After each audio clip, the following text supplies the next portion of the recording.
Hello everybody and welcome back to the channel.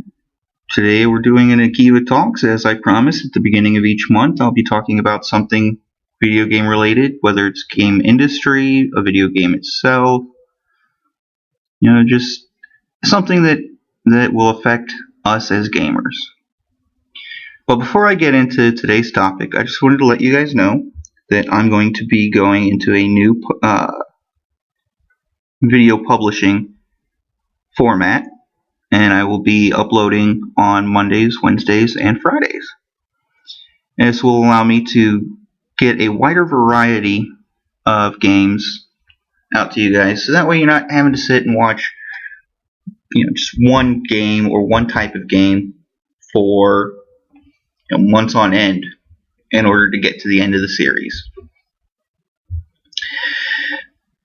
This will help me get more videos out there. This will help you guys because my channel won't be quite so one-sided, and overall I think it'll improve everything for everybody. So moving on to today's topic, I want to talk a little bit about why you will never see anything under the Nintendo licensing on my channel. Now, to preface the entire topic, every company, every brand wants to protect their good name. They want to be known for quality. They want to be known for a certain level of standards on what products they create and whatever service they deliver. All depends on whatever they do. So any decent company is going to be protective of their name and their brand. Nintendo takes it a little too far, in my opinion. Nintendo, they rightfully so own the copyright on a bunch of various titles and characters and themes and that sort of thing. And by wanting to protect that, they tend to get a little overzealous in what they allow online. I don't have the specific details, but somehow I feel like they have somebody that goes through and does web searches on whatever topic they're given that day regarding their characters and their games and that sort of thing.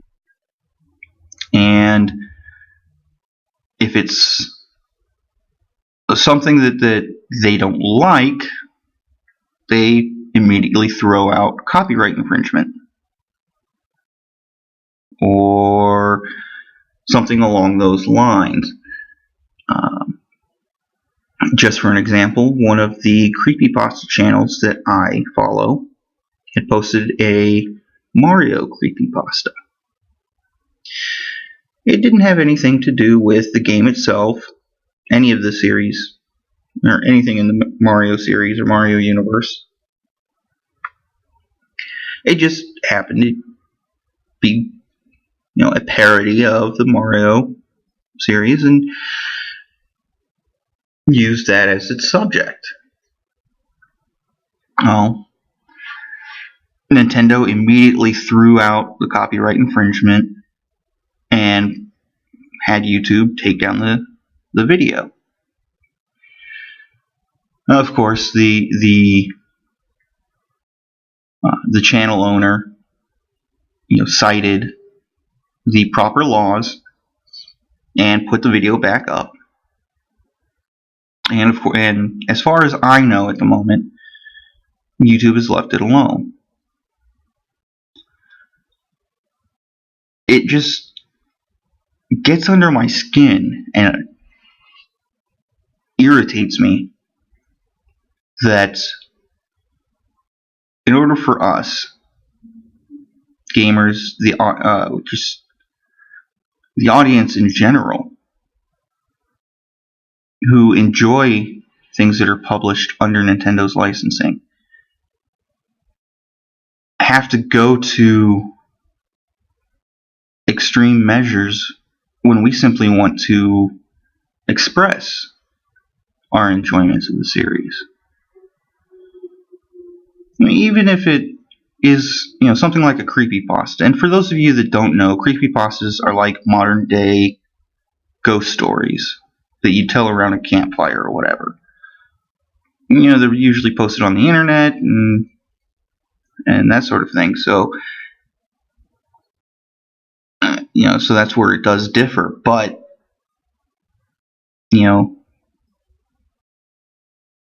as the saying goes, imitation is the sincerest form of flattery. And that's really what was happening when it comes to that Mario creepypasta. Here's something that is beloved by everyone. Why not tell a ghost story about it and get them thinking about it, if not more than they already were, then in a different way. Let them find something additional in this series that they might find interesting. And ultimately, in my opinion, that only works to the betterment in Nintendo's favor. I mean, think about it. If all of a sudden somebody posted a story about, I don't know, Halo. They posted a ghost story about Halo, and they talk about, what steps they took in order to find this hidden room where they had talked to the ghost of one of the developers that had died during the development of the game, or something along those lines. There are a large number of individuals out there that will go looking for that room, even though it's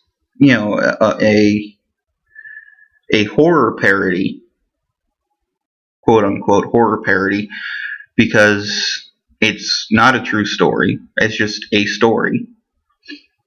But it gets that interest in the game back up. Even if it's just for a small section of the consumer base, that interest is still there. So they'll go back and they'll replay it. It draws positive attention in the long run. Yes, there will be people who are like, oh man, that room wasn't there, that author was a liar. Well, it's a creepypasta. You should go into it knowing that it is a work of nonfiction or fiction, or I always get those confused. So I'll just call it, you should go into it knowing that it's not a true event. Now, that being said, I will throw in the disclaimer, there are some creepypastas that are based on true events, actual game glitches and that sort of thing, but they're still not real stories because they'll throw in details or change things so that they're just, if it's a creepypasta, so that they're just a little more unnerving. For probably one of the most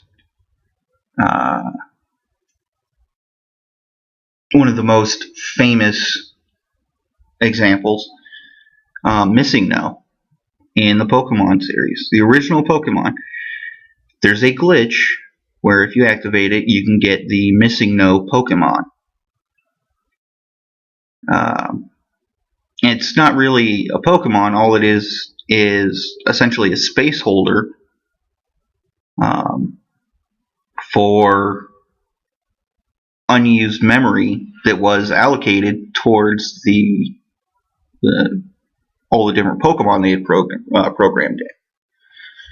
Well, there's several different creepypastas about Missing No.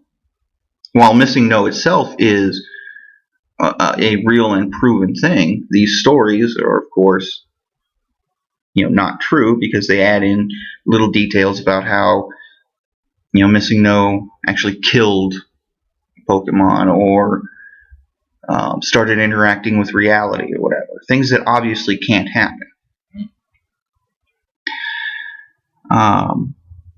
But back to the original point, there's been a lot of fighting between Nintendo and anybody who does anything sort of fan-based regarding Nintendo. Now, yes, there are a lot of things that Nintendo does let slide. If you look on YouTube, there's a lot of users that use Nintendo characters as part of their screen name. Well, there's no way that could be cast in a negative light on Nintendo, so they let it go. But there are other things. Anytime that somebody posts a video, Nintendo's going to review it. So if you put on anything Nintendo based on your YouTube channel, if you have one, Nintendo's going to take a look at it.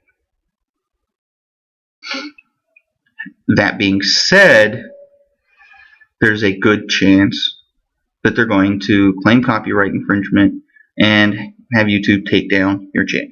Not necessarily the entire channel, but at least that video.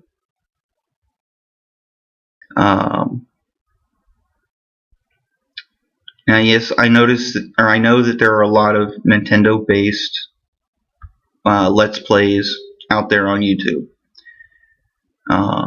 Once a game is released to the public, Nintendo sort of loses the claim of copyright infringement for a Let's Play, because all a Let's Play is showing what the game is, what the content of the game is, and that's already been released into the public domain. But for anything that we want to do creatively wise, we have to be careful because Nintendo's watching. So how does somebody protect themselves against this sort of thing? Well, in my case, I'm just avoiding it altogether. I will not post anything under the Nintendo licensing on my channel. Period. I don't care if, at some point some representative from Nintendo pops up and says, hey, we'll pay you if you'll do a Let's Play for game X. Sorry, you're with Nintendo. No. And I'm not hating on any of the Nintendo games. There's a lot of great Nintendo games that I love. Legend of Zelda. Especially Legend of Zelda. I'm just saying that you won't see those videos on my channel.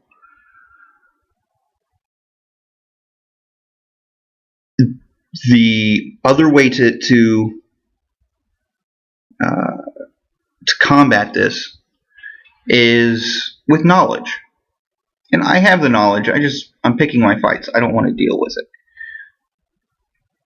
The knowledge that I'm talking about specifically is knowing what is allowable under certain laws, such as the fair use law.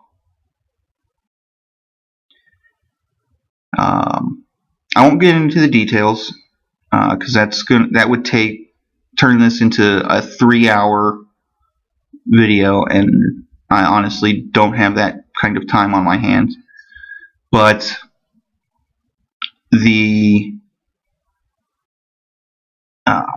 so you've got the fair use laws, and then you've got the parody laws.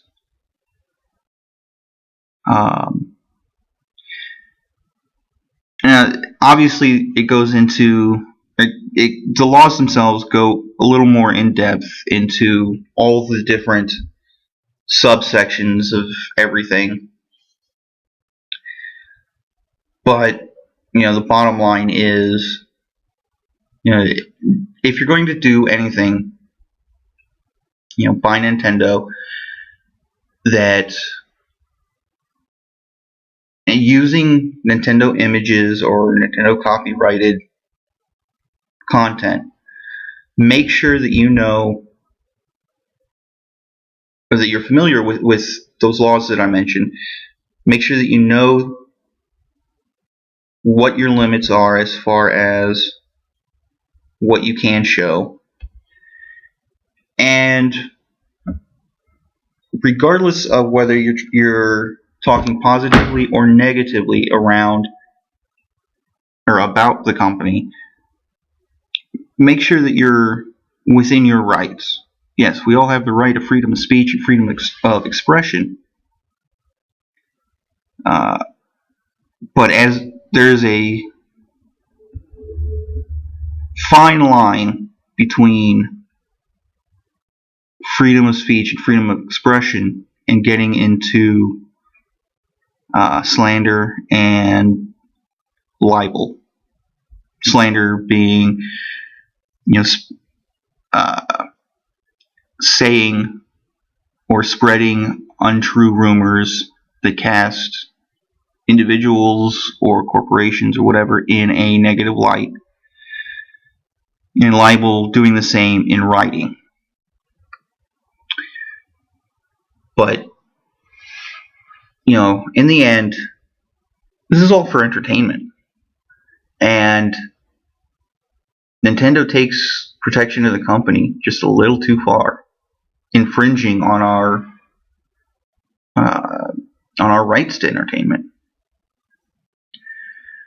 So, just in case anyone wants to suggest a Let's Play or a walkthrough or tutorial on a Nintendo game,